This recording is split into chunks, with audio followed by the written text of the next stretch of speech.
Good morning, everybody. I, Dr. Amandeep, welcome you all. Today, we will be discussing a particular chapter which is named as Identification of Entrepreneurial Opportunities and Feasibility Study. This particular chapter is a part of from the syllabus of Entrepreneurship Development, chapter number 8.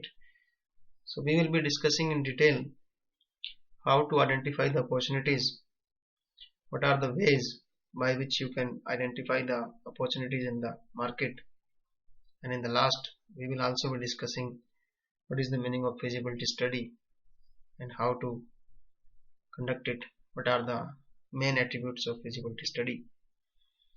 So let's discuss this chapter in detail.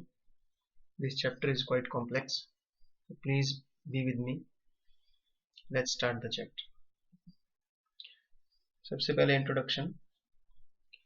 हमारा ये जो main chapter है ये बात करता है opportunity की, कि बिजनेस के अंदर जो अपॉर्चुनिटीज हैं उनको कैसे पहचाना जाए और कैसे उनको कन्वर्ट किया जाए इंटरप्राइज के अंदर, ताकि अल्टीमेटली आप प्रॉफिट कमा सकें.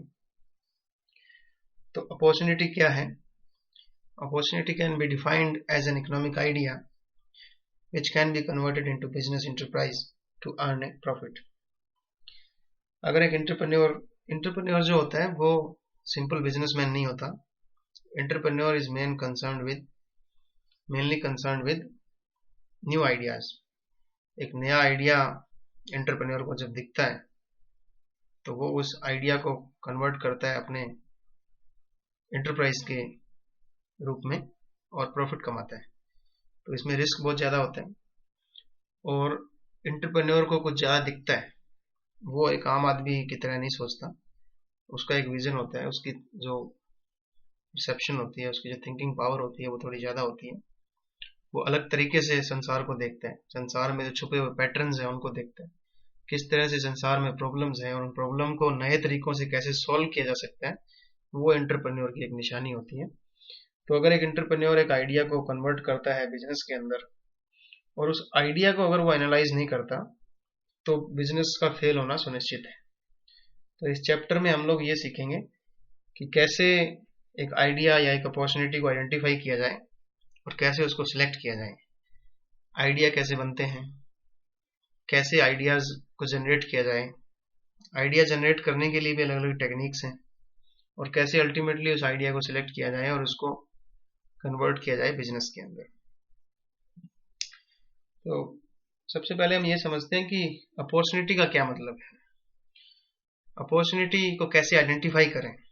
तो बिजनेस के अंदर जो एंटरप्राइज के अंदर अपॉर्चुनिटी का मतलब है कोई भी ऐसी फेवरेबल सिचुएशन या कोई ऐसा फेवरेबल चांस जिससे कि आपको कुछ प्रॉफिट कमाने का कुछ दिखता है कि इसमें से प्रॉफिट निकल सकता है. तो आइडिया में और अपॉर्चुनिटी में थोड़ा फर्क होता है. There is a significant difference between idea and opportunity. Idea जो है वो सिंपली आप मेंटल से रिलेटेड है, आपके दिमाग से रिलेटेड है. वो एक कंसेप्ट है, वो एक किस्म से आपने जो सोचा है वो हो सकता है कि आप उसको कन्वर्ट ना कर पाए बिजनेस के अंदर. बहुत सारे आइडिया लोगों के मन में आते रहते हैं, बट उसको कन्वर्ट करना एक एंटरप्राइज में वो एक बड़े लेवल का काम है. और अपॉर्चुनिटी क्या है? अपॉर्चुनिटी एक किस्म से आप जो बिजनेस ऑलरेडी कर रहे हो, आपके पास जो रिसोर्सेज हैं और बाहर इन्वायरमेंट में कोई ऐसी प्रॉब्लम आ गई है या ऐसी कोई सिचुएशन आ गई है जो कि आप अपने रिसोर्सेज से उस प्रॉब्लम को दूर कर सकते हो और आपके लिए वो एक किस्म से फायदेमंद रहने वाली चीज है. That is known as opportunity. Ideas तो हमारे दिमाग में बहुत आते रहते हैं, डेली आपके दिमाग में आइडिया आते रहते हैं. तो आइडिया को अगर आपको कन्वर्ट करना है बिजनेस के अंदर तो वो आइडिया यूनिक होना चाहिए. उस आइडिया को कन्वर्ट करने के लिए आपके पास एक मार्केट होनी चाहिए और क्या बेनिफिट आप दोगे कस्टमर्स को, और अल्टीमेटली आइडिया क्या कन्वर्ट हो भी सकता है प्रोडक्ट के अंदर या नहीं. बट अपॉर्चुनिटी जो है वो एक किस्म से आपको जो ऑलरेडी आपके पास रिसोर्सेज हैं और वो एक ऐसा आइडिया जिसके ऊपर रिसर्च हो चुकी है, जो रिफाइंड हो चुका है और जो रेडी टू बी लॉन्च्ड है, उसको हम अपॉर्चुनिटी बोलते हैं। तो अपॉर्चुनिटी जो है वो एक किस्म से, हमने ये देखा जाता है अपॉर्चुनिटी के अंदर कि ये कितने ग्रोस मार्जिन कितना है, प्रॉफिट जितना ज्यादा देगी आपको, और कितने दिनों के अंदर अंदर आप इसमें है जो ब्रेक इवन ले लोगे, और स्टार्टअप कैपिटल इन्वेस्टमेंट कितनी चाहिए आपको इसमें, आपके पास वो पैसे उतने उतने कैपिटल या उतनी रिक्वायरमेंट रिसोर्सेज भी आपके पास है या नहीं। वो उस तरह का एंथुसियाज्म भी होना चाहिए कि आप अपॉर्चुनिटी को एक्सेप्ट कर लें और उसके ऊपर रिस्क लेकर के उसके ऊपर आगे चलें। और एक इसमें कि आप, ये लंबे टाइम तक चलता रहेगा, लाइबिलिटी इसके ऊपर कम रहेगी। तो वो आइडिया जो, जिसके ऊपर ऑलरेडी आपने रिसर्च कर ली है, जिसके ऊपर ऑलरेडी आप जो रिफाइंड हो गया है, जिसके ऊपर आप काफी काम कर चुके हो और अब वो मार्केट में लॉन्च होने को तैयार है, that is known as opportunity, जो कि ऑलरेडी रिसोर्सेज के साथ मैच कर रही है इन्वायरमेंट की जो प्रॉब्लम है। तो आइडिया जो है एक बेसिक कंसेप्ट है, मेंटल कंसेप्ट है। हो सकता है कि आइडिया आगे जाकर के एंटरप्राइज बन जाए या ना बने, बट अपॉर्चुनिटी जो है वो हमेशा से ही एक ऑलरेडी जो ऑनगोइंग आपका जो बिजनेस है उसके साथ बाहर के इन्वायरमेंट में अगर कोई प्रॉब्लम आई है या कोई ऐसी सिचुएशन आई है जिसका आप लाभ उठा सकते हो, तो वो आपको एक ऐसा आइडिया जो कि बहुत जल्दी कन्वर्ट हो सकता है एंटरप्राइज में। तो बहुत सारे बिजनेसेस जो फेल होते हैं वो इसलिए फेल नहीं होते क्योंकि उन्होंने हार्डवर्क कम किया है। हार्डवर्क तो बहुत करते हैं बहुत सारे बिजनेसेस, बट वो इसलिए फेल हो जाते हैं क्योंकि उनके पास कोई अपॉर्चुनिटी होती नहीं है, कोई रियल अपॉर्चुनिटी उन्होंने निकाली नहीं, ढंग से स्टडी नहीं किया अपॉर्चुनिटी को, आइडेंटिफाई नहीं कर पाएगा कि वो अपॉर्चुनिटी है या नहीं, तो उन्होंने ऐसे ही पैसे लगा दिए। तो आइडिया जनरेशन जो है, सबसे पहले आइडिया जनरेट करो, ये एक इंपॉर्टेंट स्टेप है एंटरप्रेन्योरशिप के अंदर, क्योंकि हर एक बिजनेस जो स्टार्ट होता है वो एक आइडिया से स्टार्ट होता है। Every business starts with an idea. तो how to generate an idea, this is an important concept. तो जनरेशन ऑफ आइडिया का क्या मतलब है, how idea will be generated. तो मैंने आपको बताया कि आइडिया जो है बिजनेस के लिए होना बहुत जरूरी है, क्योंकि अगर आप बिना आइडिया के बिजनेस स्टार्ट करते हो तो हो सकता है कि वो बिजनेस फेल हो जाए। बहुत सारी टेक्निक्स हैं आइडिया जनरेशन की। तो आइडिया जनरेशन का सिंपली मीनिंग है collecting ideas from different sources for the purpose of getting a creative और best solution of a problem. अब देखो, इंडिया जो है एक डेवलपिंग इकोनॉमी है, बहुत सारी इसमें प्रॉब्लम्स हैं। इन सारी प्रॉब्लम्स को दूर करने के लिए आपको कोई क्रिएटिव या बेस्ट सोल्यूशन चाहिए। अब वो बेस्ट सोल्यूशन उस प्रॉब्लम का कैसे निकलेगा, उसके लिए आपको डिफरेंट डिफरेंट सोर्सेज से, डिफरेंट डिफरेंट तरीकों से आइडियाज कलेक्ट करने चाहिए कि क्या तरीके हैं जिससे कि देश की गरीबी दूर हो सकती है, क्या तरीके हैं जिससे पोल्यूशन कम हो सकता है, क्या तरीके हैं जिससे जनसंख्या कंट्रोल में आ सकती है, लोगों को नौकरियां कैसे मिल सकती है, हम कैसे बिजली का कम यूज करें, हम लोग कैसे, what are the alternative sources of oil. तो इस तरह से आपको जब प्रॉब्लम्स को सॉल्व करने के लिए कुछ आइडिया चाहिए, प्रॉब्लम को सॉल्व करने के लिए कोई बेस्ट सोल्यूशन चाहिए, तो उसके लिए फिर आपको बहुत सारे अलग अलग सोर्सेज से आपको आइडियाज कलेक्ट करने होते हैं। That is known age generation of idea. Ideas आएंगे कहाँ से, आइडिया निकल के आते हैं प्रॉब्लम से। तो जैसे पेटीएम का जो मालिक है, शेखर जो है, पेटीएम के जो मालिक है, वो ये कहता है कि हमें तो प्रॉब्लम्स चाहिए, इंडिया में इतनी प्रॉब्लम्स हैं, तो उन प्रॉब्लम्स के लिए वो क्या करते हैं, सोल्यूशन लेके आते हैं अपने पेटीएम ऐप के अंदर। तो अगर आप देखोगे पेटीएम ऐप में बहुत सारी सुविधाएं दी गई हैं। आप उससे बिल भर सकते हो, इंश्योरेंस करवा सकते हो, आप उसमें गोल्ड खरीद सकते हो, आईपीओ में इन्वेस्ट कर सकते हो, फास्ट टैग ले सकते हो। तो आपने देखा होगा डीमोनेटाइजेशन के टाइम पे पेटीएम बहुत पॉपुलर हुआ, क्योंकि उन्होंने एक सोल्यूशन दिया उस प्रॉब्लम का। तो जो आइडियाज जो है ना, वो प्रॉब्लम से निकल करके आते हैं। जितनी प्रॉब्लम होगी उसके लिए फिर आपको देखना पड़ेगा, अलग अलग सोर्सेज से आपको पता करना पड़ेगा, अलग अलग टेक्निक्स हैं, उस टेक्निक से आपको नए नए आइडियाज कलेक्ट करने पड़ेंगे, और उन आइडियाज को कलेक्ट करके फिर आप एक बेस्ट सोल्यूशन निकालते हो। तो how to generate idea, that is the main question.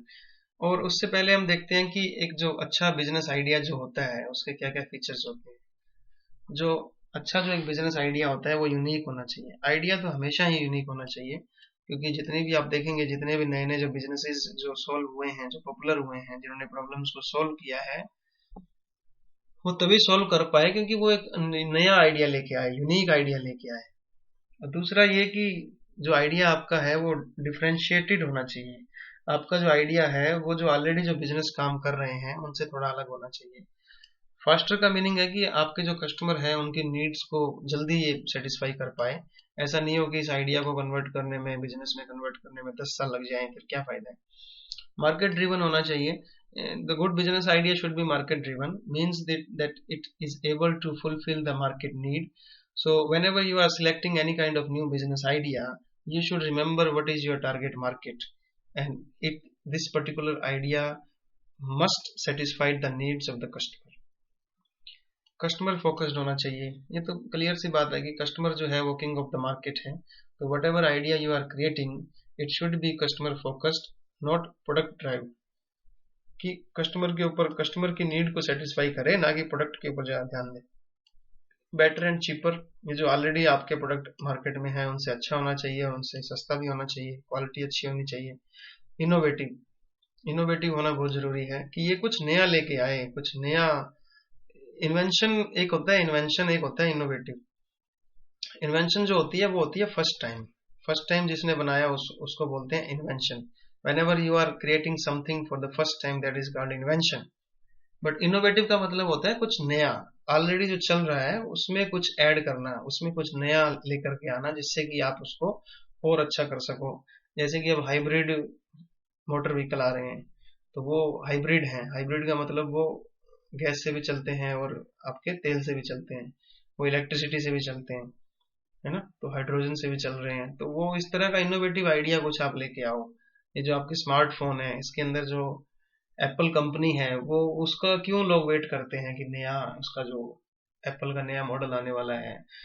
लोग रात को 12 बजे जब उसका मॉडल लॉन्च होता है तो लाइनों में लगते हैं। क्यों लोग लाइनों में लगते हैं उस प्रोडक्ट के लिए? क्योंकि वो एक इनोवेटिव कुछ लेके आता है, उसके जो एप्स हैं वो इनोवेटिव हैं, है ना। तो एक प्रोडक्ट जो है वो इनोवेटिव भी होना चाहिए।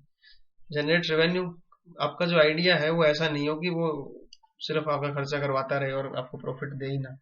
तो जो अच्छा बिजनेस आइडिया होता है वो आगे आपको कमाई भी करके देता है। ग्रोथ के चांसेस भी होने चाहिए, ग्रोथ पोटेंशियल भी होना चाहिए कि हमारा आगे जो है बिजनेस बढ़ता जाएगा।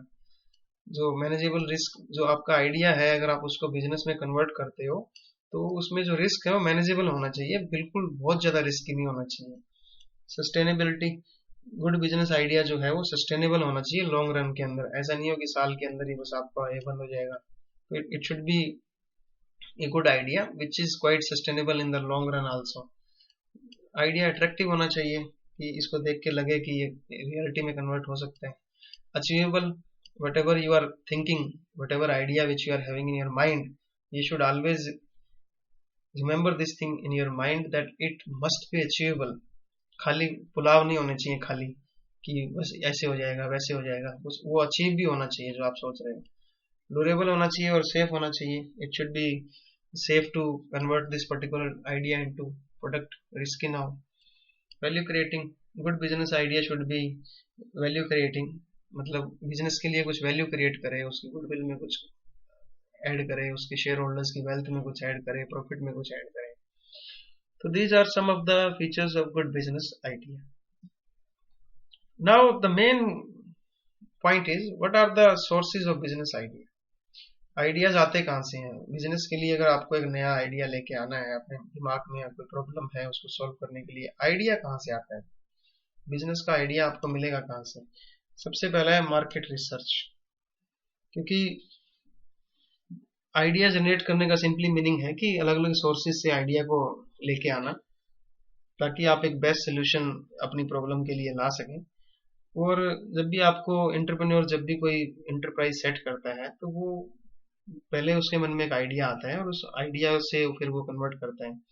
तो ये आइडिया कहाँ से आ सकते हैं? ये आइडिया आपको फ्रेंड से आ सकते हैं, रिलेटिव से आ सकते हैं, कस्टमर से आ सकते हैं, कंपटीटर से आ सकते हैं, है ना। क्रिएटिविटी आपके अंदर होनी चाहिए, उससे आ सकते हैं। मार्केट में चेंजेस आ रहे हैं उसके आ सकते हैं, है ना। प्रोडक्ट ऑलरेडी चल रहे हैं उसको देख के भी आप ले सकते हो आइडिया। तो सबसे पहला है मार्केट रिसर्च। तो मार्केट रिसर्च जो है वो एक इम्पोर्टेंट मेथड है जिसमें कि आप नए नए आइडियाज आपको मिल जाएंगे अपने बिजनेस के लिए। तो मार्केट रिसर्च में क्या होता है कि आप एक सिस्टमेटिक कलेक्शन करते हो, फिर उसको रिकॉर्ड करते हो, एनालाइज करते हो और इंटरप्रेट करते हो डेटा को जो भी आपने इकट्ठा किया है, ताकि आपको पता लग जाए कि मार्केट में क्या क्या चल रहा है इसके अंदर हम लोग क्या क्या स्टडी करते हैं कि क्या क्या प्रोडक्ट चल रहे हैं मार्केट के अंदर, डिमांड और सप्लाई क्या चल रही है, कंपटीशन कितना है, डिमांड की फ्रिक्वेंसी क्या है, लोग कैसे जो है वो क्या बिहेव करते हैं, लोग कैसे, पैटर्न क्या है उनकी परचेजिंग का, मार्केट में पोटेंशियल शेयर क्या हो सकता है आपका, प्राइसिंग क्या चल रही है, डिस्ट्रीब्यूशन और सप्लायर कौन कौन है। तो इस तरह की सारी चीजें आपको बहुत सारे आइडिया देती हैं कि आप किस तरह के प्रोडक्ट आप लेके आ सकते हैं मार्केट में। तो मार्केट रिसर्च जो है वो बहुत ही अच्छे ढंग से आपको करनी चाहिए, so that you get some new ideas about the product. दूसरा, कस्टमर। अब customer is the king of the market. Customer को जो अच्छा लगता है, कस्टमर जो सोच रहा है, उसके अकॉर्डिंगली अगर आप प्रोड्यूस करोगे तो you will be successful in long run. Customer जो है वो बहुत इंपॉर्टेंट है इंटरप्रेन्योर के लिए, और उसको समझना, उसके टेस्ट की हैबिट्स को समझना, उसकी प्रेफरेंसेस को समझना, what does he likes, what doesn't he like, उसकी पेइंग कैपेसिटी क्या है, उसकी इनकम क्या है, उसके घर में मेंबर कितने हैं, उसकी हैबिट्स क्या क्या हैं। तो ये सब चीजें अगर आप कस्टमर की समझते हो तो बहुत जल्दी आपको पता लग जाएगा कि मार्केट में जो प्रोडक्ट चल रहे हैं उसके अलावा कौन सी चीजें आप बना सकते हो जिससे कि लॉन्ग रन में आप प्रॉफिट कमाते रहो। फिर है supplier and other businesses partner. देखिए, आप जो अपना माल है वो सप्लायर से लेते हो, और अपने माल को आप आगे कस्टमर तक जो है आप अपने पार्टनर्स के थ्रू पहुंचाते हो, जो कि रिटेलर्स होते हैं, होलसेलर होते हैं, एग्जीक्यूटिव्स होते हैं, रिप्रेजेंटेटिव, सेल रिप्रेजेंटेटिव होते हैं। इनसे भी आपको बहुत सारे आइडिया मिलते हैं, क्योंकि इनकी जो है मार्केट में अच्छी अंडरस्टैंडिंग होती है मार्केट के लिए, और इनको मार्केट की कंडीशंस का पता होता है। तो ये जो मार्केट में ऑपरेट करते हैं, ये डायरेक्टली और इनडायरेक्टली इनका कनेक्शन रहता है कस्टमर के साथ। जैसे रिटेलर है, उसको कस्टमर से डायरेक्टली पता लग रहा है कि क्या प्रॉब्लम क्या है इस पर्टिकुलर प्रोडक्ट में, कंप्यूटर के प्रोडक्ट में क्या चाहिए कस्टमर को। तो इससे भी आपको बहुत सारे आइडियाज मिल सकते हैं। ट्रेंड क्या चल रहा है, तो ट्रेंड से भी आपको बहुत कुछ पता लग जाएगा। ट्रेंड का मतलब है कि पास्ट की जो आप हिस्ट्री अगर आप उठा के देखो, पास्ट का जो डेटा 10 साल का, 15 साल का, उससे आपको पता लग जाएगा मार्केट में ट्रेंड क्या है। अगर आपको मार्केट में अपॉर्चुनिटीज को देखना है तो ट्रेंड को देखते रहिए। तो ट्रेंड में आपको बहुत सारे ट्रेंड हो सकते हैं, जैसे गवर्नमेंट कैसी है, अगर आपकी गवर्नमेंट स्टेबल है, गवर्नमेंट किस तरह के रेगुलेशन लेके आ रही है, गवर्नमेंट क्या कर रही है, गवर्नमेंट ने क्या कुछ इनिशिएटिव नए स्टार्ट किए हैं, लॉ रेगुलेशन में क्या चल रहा है, गवर्नमेंट का स्ट्रक्चर कैसा है, गवर्नमेंट की सोच कैसी है। उसके अलावा इकोनॉमिक ट्रेंड भी आप देख सकते हो। इकोनॉमिक ट्रेंड में आप क्या देख सकते हो कि इकोनॉमिक पॉलिसीज वगैरह कैसे चेंज हुई हैं। इसके अलावा सेविंग बढ़ रही है या घट रही है, टैक्स का स्ट्रक्चर क्या है, इनकम का स्ट्रक्चर क्या है, एम्प्लॉयमेंट कितनी है, इंटरेस्ट रेट क्या है, एक्सचेंज रेट क्या चल रही है, फाइनेंशियल कंडीशन कैसी है देश की। तो उस तरह से आप देख सकते हो। अगर कोई देश बूम में चल रहा है तो अगर उसकी एक्टिविटीज बढ़ रही हैं तो आप नया प्रोडक्ट लेके आओ। अभी जैसे कोरोना वायरस चल रहा है तो जो फाइनेंशियल कंडीशन तो देश की वैसे ही खराब है, लोगों के पास पैसा नहीं है, तो इस कंडीशन में आपको थोड़ा रुकना चाहिए। इसके अलावा आप टेक्नोलॉजिकल ट्रेंड देख सकते हो कि नई टेक्नोलॉजी कितनी आ रही है, और नई जो टेक्नोलॉजी आ रही है उसकी कॉस्ट कितनी पड़ेगी आपको, ई कॉमर्स एक्टिविटीज कितनी हो रही हैं, इंटरनेट से आप कैसे फायदा उठा सकते हो। फिर उसके बाद है कंपटीशन या कंपिटिटर्स। कंपटीशन भी आपको एक बहुत सारी नई नई खबरें आपको अपने कंपटीटर से मिलती हैं कि वो मार्केट में क्या कर रहे हैं, किस तरह का प्रोडक्ट लेके आ रहे हैं। तो इससे भी आपको बहुत सारे नए बिजनेस आइडिया मिल सकते हैं। Then is creativity. अगर इंटरप्रेन्योर की जो एक खास बात होती है वो होती है क्रिएटिविटी। इंटरप्रेन्योर जो है क्रिएटिव होता है।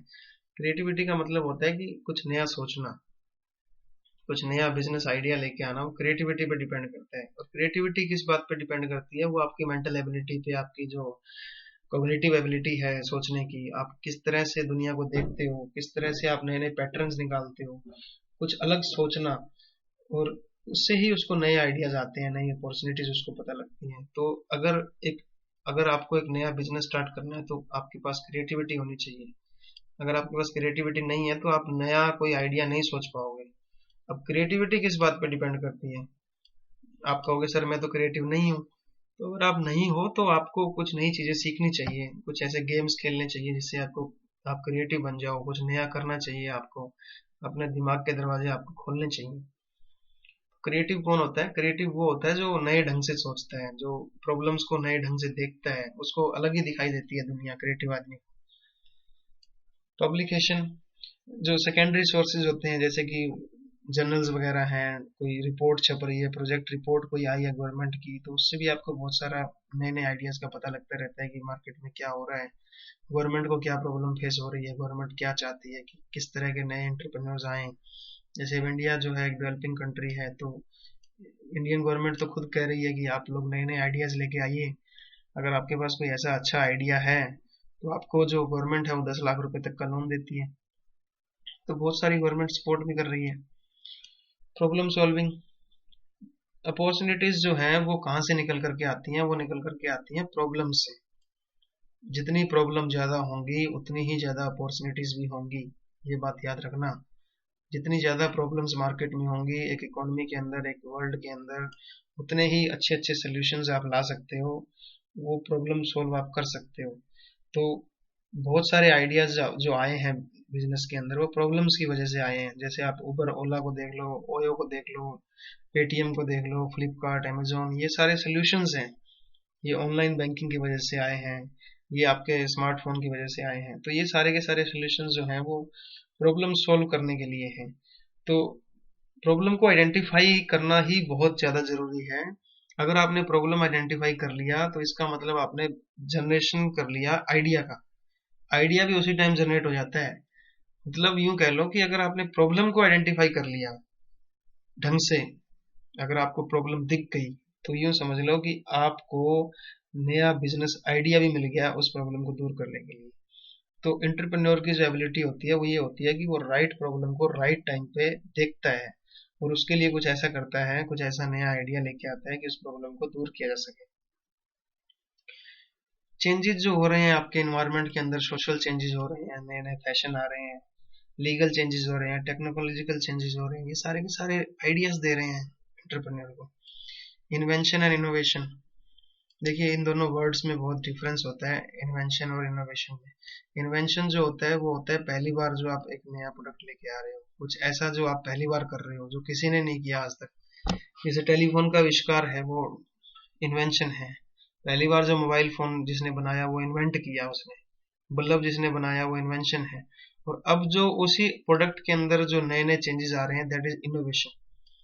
तो जो नई चीजें बन के आ रही हैं वो इन्वेंशन है, और जो नई चीजों के अंदर ऑलरेडी जो नए नए उसके अंदर मॉडल्स आ रहे हैं, नई नई चीजें उसमें ऐड हो रही हैं, दैट इज इनोवेशन। तो इन्वेंशन और इनोवेशन दोनों के दोनों जो है वो नए आइडिया से, नए थिंग्स और नई टेक्नोलॉजी से रिलेटेड है, जिससे कि आप और ज्यादा आपको आइडिया मिलते हैं। प्रोडक्ट से भी आपको पता लग जाता है, जो एग्जिस्टिंग प्रोडक्ट जो ऑलरेडी मार्केट में है उनको आप अगर कंपेयर करें और उनमें से अगर आप कुछ इम्प्रूव करके निकाल लें कि कैसे मैं इसमें इम्प्रूवमेंट ला सकता हूँ, तो that is also a good option. जैसे कि आपने मैगी देखा होगा, मैगी बहुत सारी कंपनियां मैगी बना रही थी, बट उसमें से फिर बाबा रामदेव ने एक नया प्रोडक्ट को देखते हुए देखा कि ये सब तो मैदा से बनी हुई है, तो ये सब अगर मैदा से बनी हुई है तो ये एक प्रॉब्लम थी, क्योंकि मैदा सेहत के लिए अच्छा नहीं है। तो बाबा रामदेव एक नया कंसेप्ट लेके आया, that was the concept of कि मैं अब आपको गेहूं की आपको मैगी खिलाऊंगा, व्हीट मैगी, है ना। तो ये एक नया प्रोडक्ट निकल करके आ गया, आइडिया मिल गया ना उससे। अब अगर कोई और सोचे तो वो एक नई मैगी बना सकता है जिसमें कि आप मिक्स यूज कर सकते हो, है ना, कि उसमें बहुत सारे कई तरह के अनाज आप मिक्स करोगे, मैनी टाइप्स ऑफ, उसमें दाल भी होंगी, उसमें चना भी होगा, गेहूं भी होगा। तो मिक्स ओट ओट मैगी भी चल रही है आजकल। ओके, मार्केट से भी आप देख सकते हो, मार्केट रिसर्च जो ऑलरेडी हमने कर लिया है, फैशन क्या चल रहा है मार्केट में, ट्रेंड क्या चल रहा है, लोग क्या कर रहे हैं मार्केट में, शेयर किसका कितना है, कंपटीटर क्या कर रहा है। अदर कंसिडरेशन में आप देख सकते हो कि एम्प्लॉयमेंट कितनी हो रही है, कितने लोग बेरोजगार घूम रहे हैं, इनको कैसे यूज कर सकते हैं, रूरल एरिया के अंदर आप क्या कर सकते हो, वुमेन एम्पावरमेंट के लिए क्या कर सकते हो। तो ये सारी चीजें आपको नया नया आइडिया लाने के लिए अच्छी सोर्सेज हैं। ओके, टेक्निक्स क्या क्या हैं नए आइडिया को जनरेट कर, ये क्वेश्चन बहुत इंपॉर्टेंट है, और ये आपका जो क्वेश्चन होता है, बड़ा क्वेश्चन होता है 14-15 मार्क्स का, उसमें ये क्वेश्चन आ सकता है, techniques for generating new business idea, कि नए बिजनेस आइडिया की लाने की टेक्निक क्या क्या है, किस तरह से आप लोगों से नए बिजनेस आइडियाज ले सकते हो। तो सबसे पहला है ब्रेन स्टॉर्मिंग, बहुत ही सिंपल टेक्निक्स हैं। ब्रेन स्टॉर्मिंग जो है वो सबसे इम्पोर्टेंट सबसे ज्यादा यूज की जाने वाली क्रिएटिव थिंकिंग टूल है। इसमें क्या होता है कि आप एक एक जो ग्रुप होता है लोगों का, उनसे आप छोटे टाइम में बहुत सारे आइडियाज लेते हो।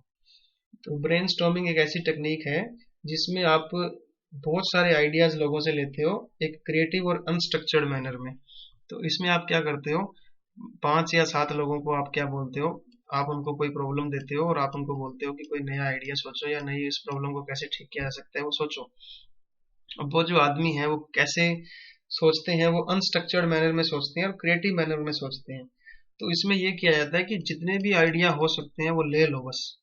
इसमें किसी भी आइडिया को गलत नहीं बोला जाता, उसकी कोई भी क्रिटिकली उसको एनालाइज नहीं किया जाता। बस उसका मकसद होता है कि आधे घंटे में जितना भी आइडिया आ सकते हैं वो आप ले लो, है ना। तो उसमें कोई जजमेंट नहीं होती, कोई भी आइडिया बुरा नहीं है, कोई आइडिया अच्छा नहीं है। ब्रेनस्टॉर्मिंग के अंदर सारे आइडियाज को वेलकम किया जाता है, किसी भी आइडिया को क्रिटिसाइज नहीं किया जाता। सारे के सारे आइडिया को रिकॉर्ड कर लेते हैं और जब आइडिया रिकॉर्ड हो जाते हैं फिर हम इसको रिव्यू कर सकते हैं बाद में। तो इस तरह से हम लोग क्या करते हैं, बहुत सारी आइडियाज को कलेक्ट करते हैं ब्रेनस्टॉर्मिंग के अंदर। तो ये एक अच्छी टेक्निक है आइडियाज को कलेक्ट करने की। दूसरा है कीपिंग ए जर्नल। कीपिंग ए जर्नल में क्या होता है, जो एंटरप्रेन्योर होता है या फिर जो ऐसा कोई भी जो अपने साथ जो है एक डायरी रखता है या एक जर्नल रखता है, अपने साथ एक वो डायरी रखता है और एक महीने तक उस डायरी के अंदर जहां जहां उसको लगता है कि बिजनेस के अंदर, मार्केट के अंदर प्रॉब्लम्स हैं प्रोडक्ट से रिलेटेड, तो वो ढूंढता रहता है कि मार्केट में क्या क्या प्रॉब्लम चल रही है। तो जहां जहां उसको लगता है कि रिकॉर्ड करता रहता है वो आइडियाज स्पॉन्टेनियसली, उसके मन में जो जो आइडियाज आते हैं, किसी भी सिचुएशन को देख के उसके मन में जो भी विचार आ रहा है वो उन विचारों को, उन आइडियाज को, उन प्रॉब्लम्स को अपनी डायरी में लिखता रहता है।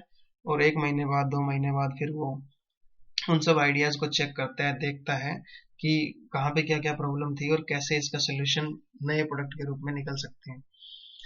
फिर उसके बाद है फ्री राइटिंग। फ्री राइटिंग के अंदर क्या होता है, आप किसी से कुछ भी बेस्ट राइट करने के लिए बोलते हो, जो भी उसके अंदर आ रहा है दिमाग के अंदर किसी भी एक सब्जेक्ट को लेकर के। तो इसमें आप किसी से भी एक कुछ भी पूछते हो, किसी भी प्रोडक्ट को लेकर के, किसी सब्जेक्ट को लेकर के, आप उससे बस उसको ये कहते हो कि आप राइट करो, बस आप जस्ट लिखो। तो ये थोड़ा सा ब्रेन स्टॉर्मिंग से अच्छी टेक्निक है, क्योंकि इसमें आप एक सब्जेक्ट देते हो और उसको लिखने के लिए बोलते हो कि उसके मन में जो विचार आ रहे हैं हमको वो लिखें। तो इसमें क्या होता है कि एक पर्सन जो होता है जिसको हम लिखने के लिए बोलते हैं, वो एक पर्टिकुलर टॉपिक के ऊपर लिखता है, नॉन स्टॉप लिखता चला जाता है वो शॉर्ट पीरियड ऑफ टाइम के लिए। तो इसमें जो कुछ भी उसने लिख दिया है फिर उसको हम रिवाइज करते हैं, देखते हैं, प्रूफ रीडिंग करवाते हैं। तो इसमें भी हम वैरायटी ऑफ आइडियाज उसके मन से निकाल सकते हैं एक शॉर्ट पीरियड ऑफ टाइम में, फिर उसको हम बाद में ठीक कर सकते हैं। Then there is brain writing. Okay, brain writing जो है वो ब्रेन स्टॉर्मिंग की तरह ही है, बट इसमें हम लोग क्या करते हैं, बट ये थोड़ा सा चुपचाप तरीके से होता है। ब्रेन स्टॉर्मिंग के अंदर क्या होता है कि 5-7 लोग इकट्ठे मिलकर के अपने आइडियाज बोल रहे हैं, फटाफट लिख रहे हैं और जितने भी आइडियाज बोल रहे हैं सबको रिकॉर्ड किया जा रहा है। बट ब्रेन राइटिंग के अंदर क्या होता है कि ये बहुत इफेक्टिव होता है ऐसी सिचुएशन में जहाँ पे पार्टनरशिप जो पार्टिसिपेंट है वो अपना आइडिया बताना नहीं चाहते बोल करके। इस टूल के अंदर क्या होता है कि हम क्या करते हैं, एक सिंपल पीस ऑफ पेपर लेते हैं और उसके अंदर अपने जो है 3 आइडियाज के अंदर अपना जो उस पेपर को बांट देते हैं, आइडिया नंबर 1, आइडिया नंबर 2 और आइडिया नंबर 3। ठीक है, और यहाँ पे पार्टिसिपेंट के नाम लिखे होते हैं, participant number 1, participant number 2, participant number 3। तो मान लो इसके अंदर 5 पार्टिसिपेंट हैं, तो हम लोग क्या करेंगे, ऐसे 5 पीसीस बनाएंगे पेपर के और उसको सेंटर में रख देंगे और जो लोग हैं वो उनको एक एक पीस दे देंगे पेपर का। 5 लोगों को ये पेपर का पीस मिल गया और यहाँ पे आइडिया है, तो किसी पर्टिकुलर प्रॉब्लम से रिलेटेड जो है पहला पर्सन जो है यहाँ पे अपना आइडिया लिख देगा, तीनों आइडिया यहाँ पे लिख देगा। फिर वो इस शीट को सेंटर में जो शीट पड़ी है वहां पे रख देगा और बाकी लोग इस शीट को उठा करके अपने पास इन्हीं के अंदर अपने अपने आइडिया फिल कर देंगे।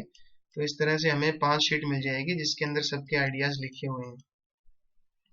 तो इसमें क्या होता है, हर एक आदमी अपनी शीट से स्टार्ट करता है और अपनी शीट के अंदर अपने आइडियाज को फिल करते हैं और वो किसी दूसरे को दे देता है। दूसरा आदमी भी उन आइडियाज को पढ़ता है और उन आइडियाज को पढ़ के फिर अपने आइडियाज डालता है ना। तो फिर ये ऐसे घूमती रहती है पांचों लोगों में, तो हर हर आदमी के पास नए नए आइडिया आते रहते हैं, और वो औरों के आइडियाज को देखकर भी अपने आइडियाज को चेंज कर सकते हैं और नए आइडियाज उसमें डाल सकते हैं। तो ये भी एक अच्छी टेक्निक है ब्रेन राइटिंग, जिसमें कि आप अलग अलग लोगों से अलग अलग आइडियाज उनके लिखवाते हो, और जो दूसरे लोग हैं वो आपके आइडिया को पढ़ के फिर उसके अंदर अपने आइडिया भी डालते हैं। फिर उसके बाद है माइंड मैपिंग। माइंड मैपिंग भी एक अच्छी इफेक्टिव टूल है, जो कि ब्रेन स्टॉर्मिंग की तरह ही होता है। माइंड मैपिंग में क्या होता है कि आप एक विजुअल मैपिंग की तरह इसको यूज करते हो। मैं आपको बताता हूँ, इसको पहले मैं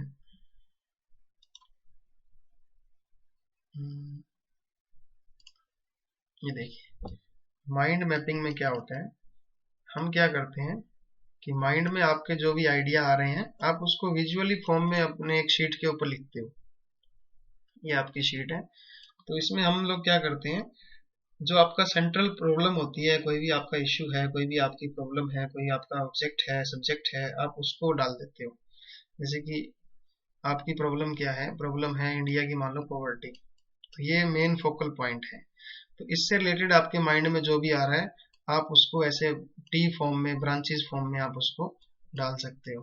अब जो भी प्रॉब्लम्स आ रही है वो आप यहाँ पे लिखते चले जाते हो कि प्रॉब्लम क्यों है, क्योंकि देश में पॉपुलेशन बहुत ज्यादा है। पॉवर्टी क्यों है, क्योंकि यहाँ पे करप्शन बहुत ज्यादा है। पॉवर्टी क्यों है, क्योंकि गवर्नमेंट जो है वो ढंग से काम नहीं कर रही। पॉवर्टी क्यों है, क्योंकि यहाँ पे डिस्पैरिटी बहुत है। तो इस तरह हम क्या करते हैं, विजुअली उन सब चीजों को रिकॉर्ड करते चले जाते हैं। तो मेन जो सब्जेक्ट होता है उसकी ब्रांचेस बन जाती हैं, उससे एक विजुअल मैप बन जाता है उस टॉपिक का, फिर उससे आप टॉपिक आगे चला जाता है। तो इसमें हर एक आदमी से आप इस तरह से जब भरवाते हो तो विजुअली उसको पता लग जाता है कि क्या क्या प्रॉब्लम्स हैं और इसके सोल्यूशन क्या हो सकते हैं। तो आप जब प्रॉब्लम्स को विजुअली इस तरह से ट्री फॉर्म के अंदर, ब्रांचेस फॉर्म के अंदर दिखाते हो, that is known as mapping.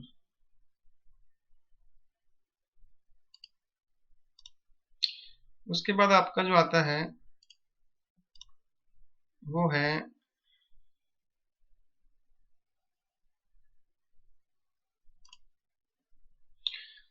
नई एक टेक्निक है, वो है स्कैम्पर।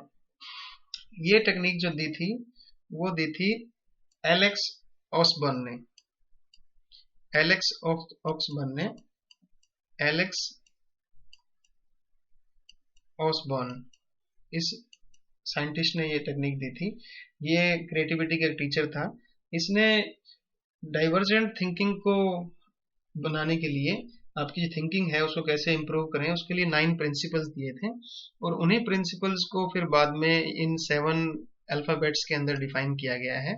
वो देखिए क्या क्या है। स्कैम्पर जो है, इसका एक पूरा वर्ड बाय वर्ड मीनिंग, इसका अल्फाबेट बाय मीनिंग है। तो स्कैम्पर जो क्या है, इसको बॉब एबरले ने इसको एक एक्रोनिम के अंदर डाला था। उसका नाम था बॉब एबरले। बॉब एबरले ने वो जो 9 उसने प्रिंसिपल दिए थे, इनको 7 इन अल्फाबेट्स के अंदर कन्वर्ट कर दिया था, और ये एक्रोनिम बनाया था स्कैम्पर। स्कैम्पर एक टूल है जिससे कि आप आइडिया जनरेट कर सकते हैं, और जो टूल है उनके साथ मिला करके। और जब भी ये कब काम आता है, जब एक जो ग्रुप है उसको प्रॉब्लम आ रही है, नए आइडियाज नहीं बन रहे हैं, और जब जो आइडिया बन रहे हैं वो बहुत सारे सिमिलर तरीके से आइडिया बन रहे हैं, तब बहुत प्रॉब्लम आती है। तो उस प्रॉब्लम के अंदर जब नए आइडिया नहीं बन रहे हैं, तो ये टेक्निक अपनानी चाहिए, स्कैम्पर टेक्निक। तो इन वर्ड्स का क्या मीनिंग है स्कैम्पर्स का? S for substitute. अब मैं इसको एक एग्जांपल से समझाता हूँ कि मान लो आप एक चेयर चेयर आप प्रोड्यूस कर रहे हो, या मार्केट के अंदर आप एक नई चेयर बनाने की सोच रहे हो, या फिर आप चेयर ऑलरेडी बना रहे हो और इसको आप कैसे ठीक कर सकते हो। तो पहला आपको देखना होता है, सब्स्टिट्यूट कर सकते हो क्या आप, what can you substitute for it, कि आप चेयर की जगह पे और क्या सब्स्टिट्यूट दे सकते हो। तो वो सोफा हो सकता है, वो स्टूल हो सकता है ना। तो इस तरह से आप देख सकते हो कि आप, अगर आपका प्रोडक्ट ऑलरेडी नहीं चल रहा, तो आप सोफा बना सकते हो, स्टूल बना सकते हो, बेंच बना सकते हो, बैठने के लिए चीज बना रहे हो ना। तो आप ये पहले देख सकते हो। दूसरा है, what can you combine with it, आप इसके साथ क्या कंबाइन कर सकते हो। अब आप देखो, इसमें कंबाइन करने की जब बात आती है, तो आप इसको कैसे कंबाइन कर सकते हो, नया मटेरियल लगा सकते हो कि आप पहले वुडन की बना रहे हो, अब आप स्टील की बना सकते हो, आप अब आप इसको और अच्छी लकड़ी की बना सकते हो। अब आप इसमें नया टेक्सचर डाल सकते हो, कुशन नए डाल सकते हो, इसमें जो नए आपके कलर्स जो हैं वो आप अच्छे यूज कर सकते हो और मुलायम बना सकते हो। तो इसमें आप और क्या चीज ऐड कर सकते हो, that is known as C for combine, A for adapt, what else is like this. इसके अलावा और क्या है जो आप इसमें अडेप्ट करवा सकते हो, इसके अलावा और इसके जैसा और क्या है। तो ये आपका सोफा हो गया, स्टूल हो गया, बेंच है, वो इसके जैसा ही है। मॉडिफाई, क्या हम इसको मॉडिफाई कर सकते हैं किसी आइडिया को या प्रोडक्ट को, हम इसको चेंज भी कर सकते हैं क्या? बिल्कुल कर सकते हैं। हम इसमें और एक नया कुशन लगा सकते हैं, नया टेक्सचर लगा सकते हैं, आर्म नहीं लगा सकते हैं, टांगे नहीं लगा सकते हैं। Magnify, how can I make it bigger और स्ट्रॉन्गर, कि मैं इसमें ऐसा क्या डालूं कि ये और स्ट्रॉन्ग हो जाए। जैसे आप प्लास्टिक की बना रहे हो तो प्लास्टिक में आप कोई और एलिमेंट डाल दो जिससे कि ये 20 साल तक टूटे नहीं। Put to another uses, P से मतलब है पुट टू अदर यूजेस, कि इसको मैं नए तरीके से कैसे यूज कर सकता हूँ। कि आप इसको फोल्डिंग चेयर बना दो, या फिर आप उसको ऐसी चेयर बना दो जो आप उठा के जल्दी ले जा सकते हो, बहुत हल्की बना दो। Eliminate, what can be eliminated, इसमें से क्या एलिमिनेट किया जा सकता है। जैसे कि ये जो चेयर आप बना रहे हो इसमें 4 टांगे हैं, तो इसमें आप एक टांग हटा दो, 3 टांग वाली चेयर बना दो। इसमें जो आपने आर्म्स लगाई हैं, आर्म्स को हटा दो, बिना आर्म वाली चेयर बना दो। बैक हटा दो, बैक को और स्ट्रॉन्ग कर दो, बैक में स्टाइल लगा दो। ऊपर ऊपर जो पीछे और कोई बैठने के लिए उसके सिर को सहारा देने के लिए कुछ और लगा दो या कुछ हटा दो। तो क्या इसमें से कुछ हटाया भी जा सकता है। रीअरेंज, क्या मैं पार्ट्स को इंटरचेंज कर सकता हूँ। पार्ट्स को इंटरचेंज करने का मतलब किसी में कुछ ही और का लगा दिया, ठीक है ना, तो वो इंटरचेंज करना। रिवर्स करना, क्या मैं इसका उल्टा भी कर सकता हूँ। तो ये 9 पॉइंट्स जो आप देखेंगे, ये जो 9 पॉइंट्स हैं, अगर इन 9 पॉइंट्स को अगर आप ध्यान में रखोगे तो आप एक नया प्रोडक्ट लेकर के आ सकते हो। That is known as SCAMPER technique. फिर उसके बाद एक नई टेक्निक है फोर्स्ड कनेक्शन। फोर्स्ड कनेक्शन, इस टूल के अंदर क्या होता है, जो फैसिलिटेटर होता है जो आपसे करवा रहा है एक्टिविटी, वो आपको कुछ ऐसे पॉइंट्स देता है जो कि आपकी जो प्रॉब्लम है उससे बिल्कुल अनरिलेटेड है। आपको कुछ ऐसी बातें बताएगा, वो ऐसा कुछ पॉइंट देगा, कुछ आपको ऐसा कहेगा कि आप इस पे कुछ सोचो, और वो जो है आपकी प्रॉब्लम से बिल्कुल डिफरेंट होंगे पॉइंट। तो पहला स्टेप क्या है, कोई ऐसा टॉपिक चूज करो जो कि टोटली अनरिलेटेड है आपकी प्रॉब्लम के साथ। दूसरा स्टेप है कि आप ये जो आपको टॉपिक दिया है इससे रिलेटेड आपको जो कुछ भी पता है वो सारे के सारे पॉइंट आप लिस्ट कर लो। तीसरा पॉइंट, फिर आपको वो प्रॉब्लम देगा, जो उसकी प्रॉब्लम है, उस प्रॉब्लम से रिलेटेड जो भी पॉइंट आपको आते हैं वो आप सिलेक्ट कर लो, सारे के सारे लिस्ट बना लो। चौथे स्टेप के अंदर जो पॉइंट आपने पहली लिस्ट के अंदर बनाए थे, जो प्रॉब्लम से रिलेटेड नहीं थे बल्कि जो आपको टॉपिक दिया था उससे रिलेटेड थे, उन सबको आप धक्के से फोर्स कर दो उन पॉइंट्स के साथ जो कि आपने सेकंड लिस्ट में प्रॉब्लम वाले पॉइंट बनाए थे। एग्जांपल देखो, मान लो जो प्रॉब्लम है वो है चेयर, मतलब आपका जो प्रोडक्ट है जिसके ऊपर आप कुछ करना चाहते हो वो है चेयर, आपका जो मेन सब्जेक्ट है वो है चेयर। इससे रिलेटेड आपको कोई नया आइडिया लेके आना है। तो पहले स्टेप में एग्जामिनर ने क्या किया, आपको एक बिल्कुल अलग टॉपिक दे दिया, दैट इज फ्लावर। आपके हाथ में एक रोज दे दिया,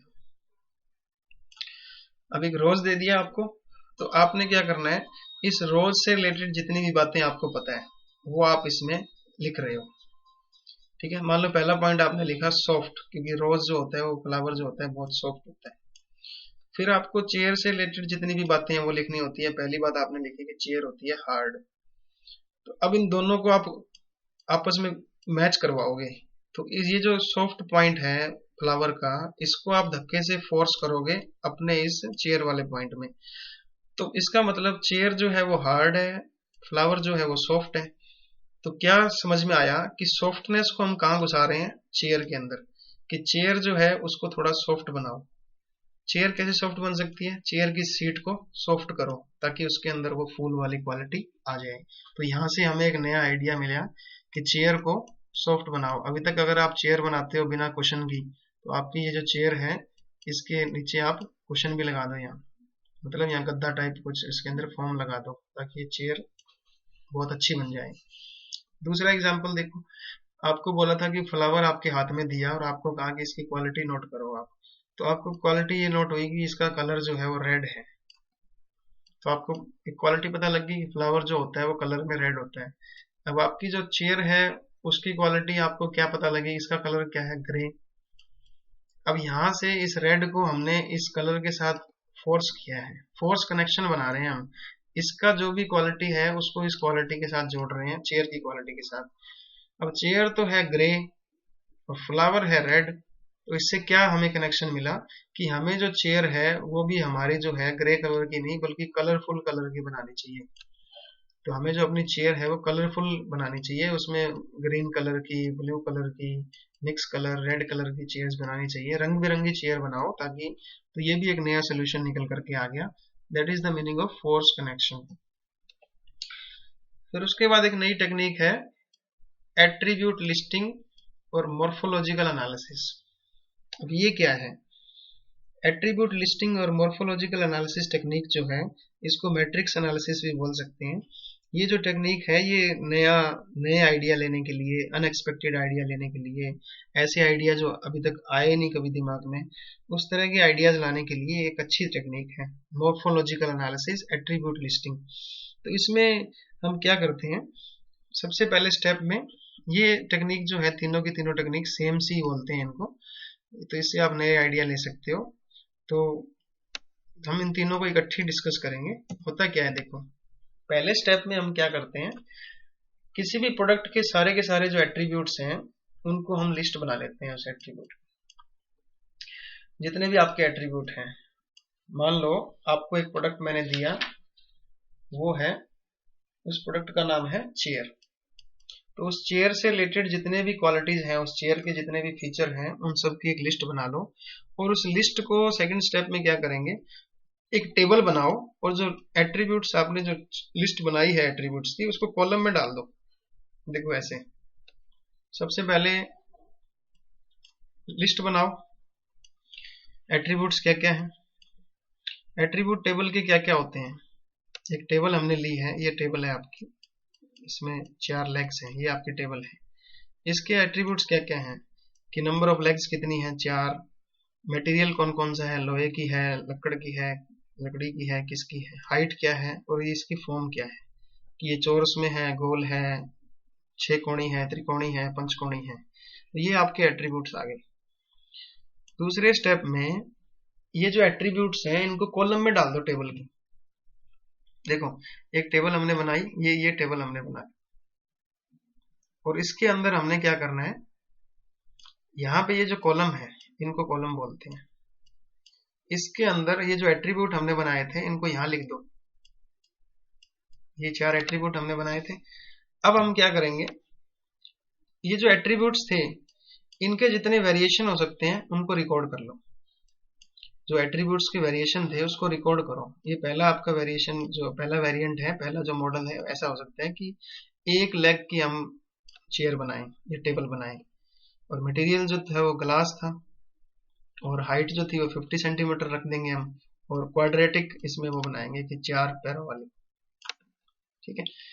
दूसरा वेरिएंट क्या हो सकता है कि नंबर ऑफ लेग्स रखेंगे 2, मटेरियल जो है वो ग्लास नहीं होगा, वो प्लास्टिक होगा, हाइट जो है हम 60 सेंटीमीटर कर देंगे, और इसको बना देंगे गोल में, जो टेबल होगी वो गोल में बना देंगे। तीसरी बार हम जो है टेबल वो रेक्टेंगुलर बना देंगे, और हाइट इसकी 70 सेंटीमीटर कर देंगे। अब हम लकड़ी की बनाएंगे, नंबर ऑफ लेग्स कर देंगे 3। फिर हम मेटल की बनाएंगे, नंबर ऑफ लेग्स कर देंगे 4, इसको ओवल शेप में बना देंगे, है ना। फिर हम इसको कंक्रीट की बनाएंगे, हाइट रख देंगे 100 सेंटीमीटर, फिर हेक्सागोनल बना देंगे इसको, जो भी इस तरह शेप आएगी जो हेक्सागोनल, और नंबर ऑफ लेग्स कर देंगे 5,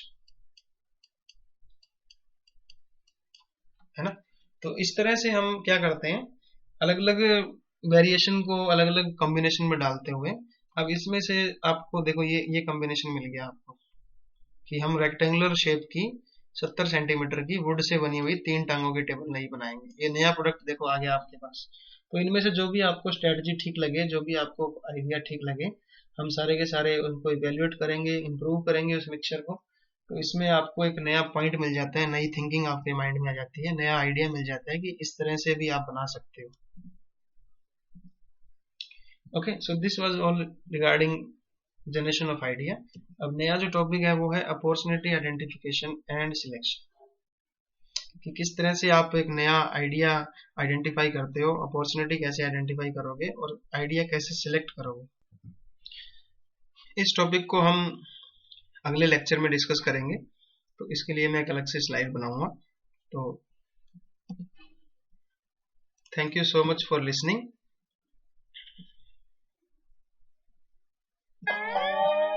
थैंक यू।